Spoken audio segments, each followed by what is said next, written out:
Hello everybody, how are you? Good. Right, so yeah, today I've got an analysis video. We're going to be looking at the song Judgement and Punishment by the band called Jinjer. Now this isn't going to be like a usual sort of reaction video, although a lot of those reaction videos, that seems to have been what's propelled Jinjer into the public eye. So I'm going to address some of that first of all. I made some notes actually, so yeah, so quite often when you've probably seen these, like, you know, it'll be like vocal coaches or singers or whoever, quite often, I mean, they've been looking at mostly like that song Pisces by Jinjer, and you know, it starts out, you know, and it's all very nice and everything, and then suddenly these sort of growly vocals come in. Well, I mean,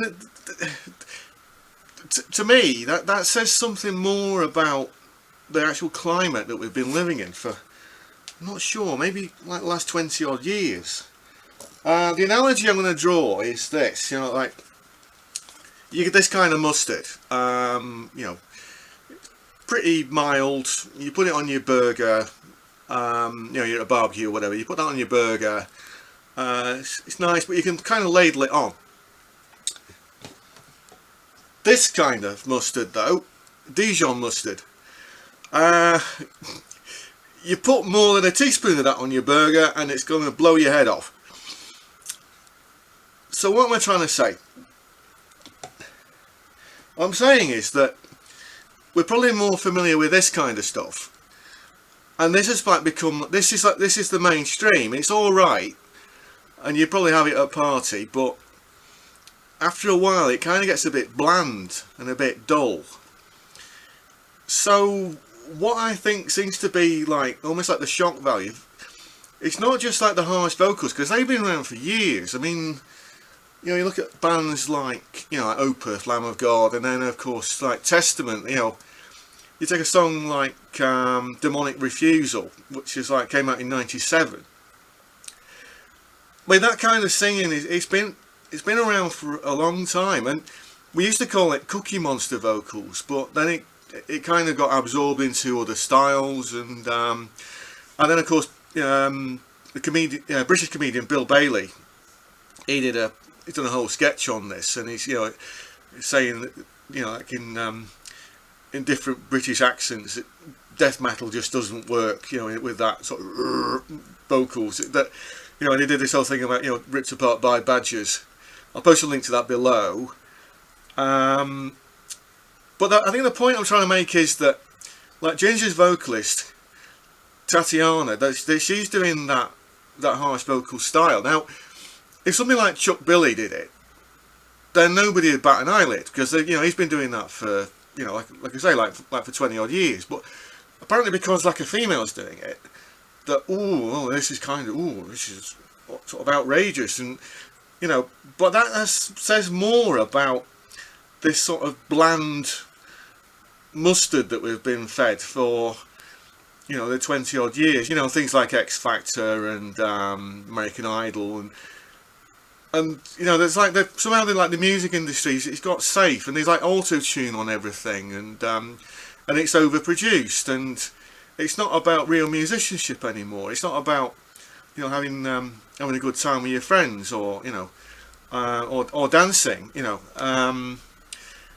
So one thing that's actually refreshing about the band Jinjer, even though it's not been my style, is that they're kind of breaking down some of these barriers, that they're bringing in some of these influences that you wouldn't actually associate with either pop music or reggae music, for that matter. So I'm going to ask that question for you. But does that song, Judgement and Punishment, does it actually classify as a reggae song?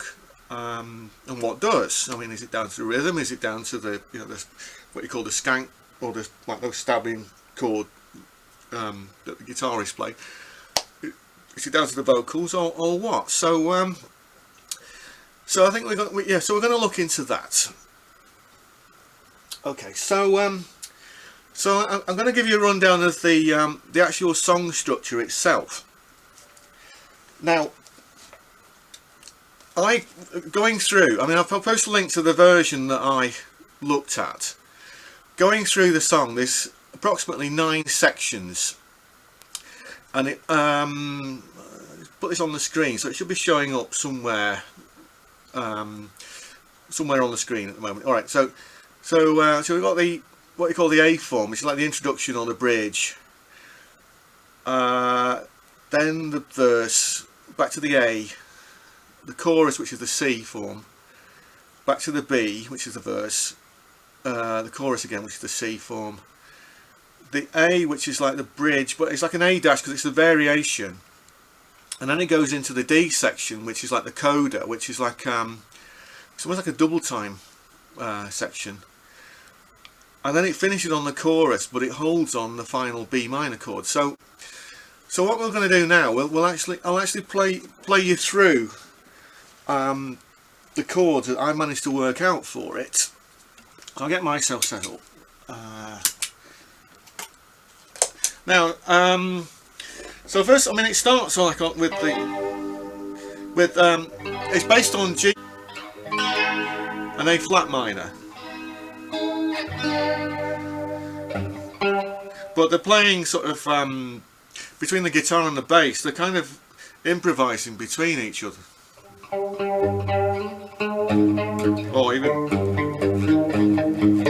and it's the bass is using either a 5 or a 6 string. I'm not quite sure on the recording, but he's actually getting very low, and he's putting some lines in there as well. But mainly it's those chords.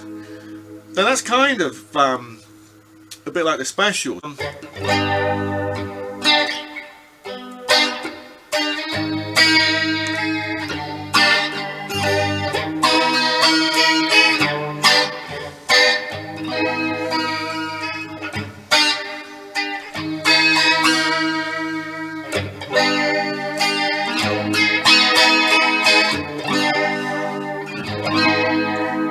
So we could do that. So something that kind of like sort of.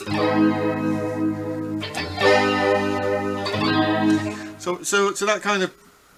If we did it like that, we could bring it back to sort of being a reggae thing. But otherwise, there's no real reggae there at the moment.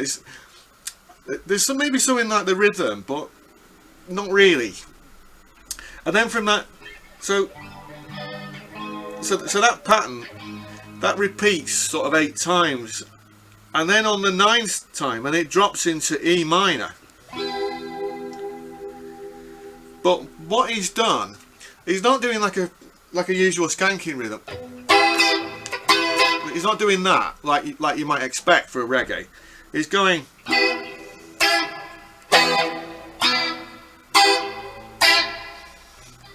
like that. So there's a variation in there from what you might usually associate with reggae. So apart from doing that, he's also interjecting this little figure like that.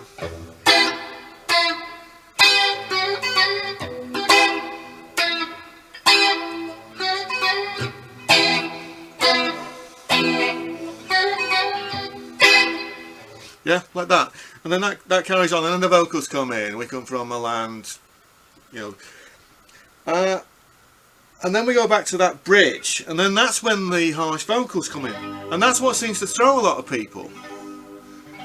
Your judgment, oh, but wherever she's doing it.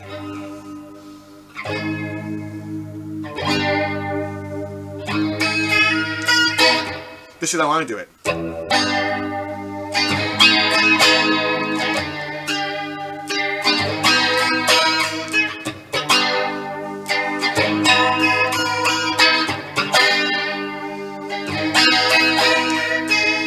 So then we go into the chorus, and the chorus goes like.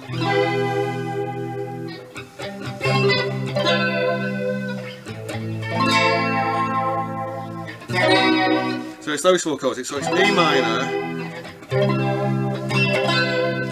but that's a C major 7.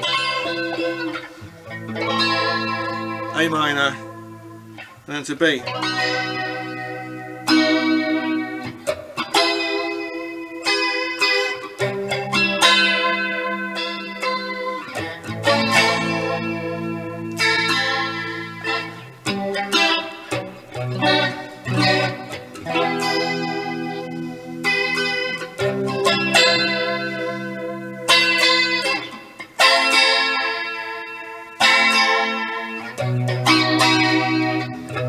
And then it's got this little line on the...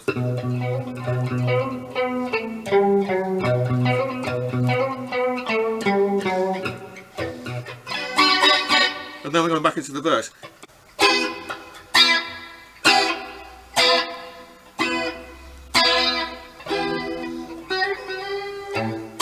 Yeah? So it's kind of like a tick-tock.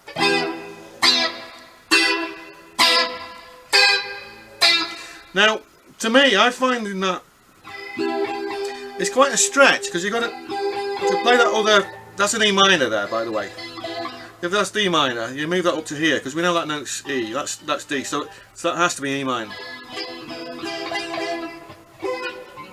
I find that quite a stretch, and even on the live version of this song, I'm noticing that the guitarist, he kind of like he's struggling to play that.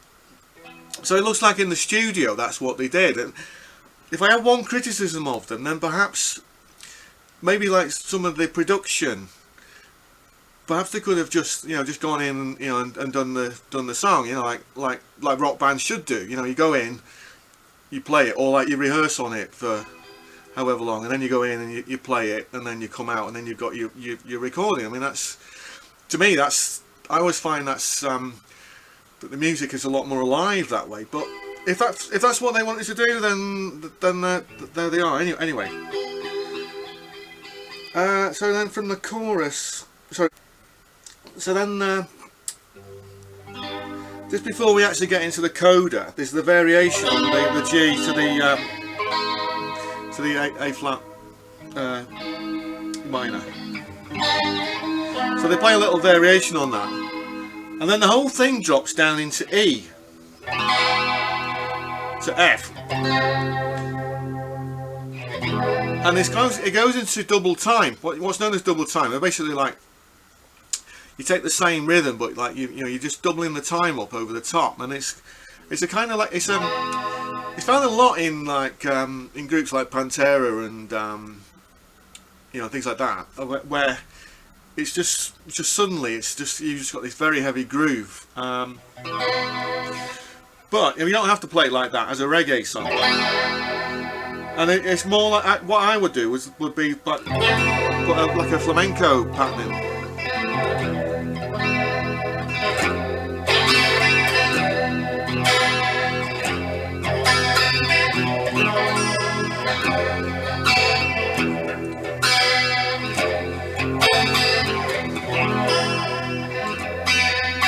There's no actual sort of guitar solo on it in the traditional sense either. So if you're going to rearrange it, this would be the ideal point where you would put the solos in. And then we go back to the chorus, which is...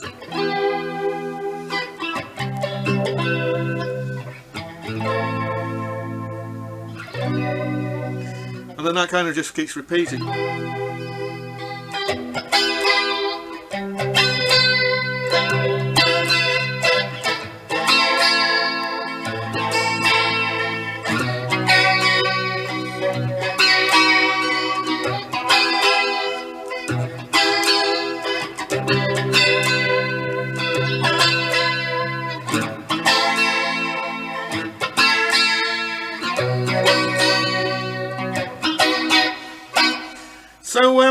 So to answer that question, is it a reggae song? It's got a reggae feel, but it's not really a reggae song. I'm kind of like giving you some pointers of like how you could turn it into a reggae song. But compared with the likes of either like the Police or the Specials, or any of those kind of groups, it's very different. But what makes it different is that they're bringing in some new influences, which is always good. So I hope that was informative. Now, I mean, I know this might not be what you were expecting. So, you know, please don't go, oh, this wasn't what I was expecting.